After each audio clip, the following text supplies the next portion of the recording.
Esto es lo que hacen muchos colombianos indignados con la corrupción y la politiquería el día de las elecciones.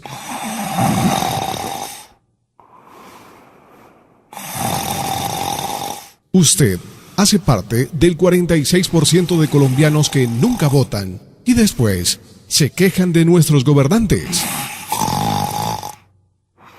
¿No le parece que es tiempo de decir en las urnas, no más de lo mismo? Vuelve y juega con mi pueblo, otra campaña comenzó. El que nunca saludaba, ahora sí me conoció. Este domingo, proteste pacíficamente en las urnas votando en blanco contra el actual sistema político. La que reparte mercado, deja cemento y ladrillo, arreglando carreteras, saca plata del bolsillo, lleva tortas y hace fiestas en miniteca con asao. Anda comprando conciencias como el que compra ganado. En 4 años no le pese ver el pueblo abandonado. Yo voto en blanco por la dignidad de un país que busca un nuevo camino. No vaya a meter la pata con el voto negociado.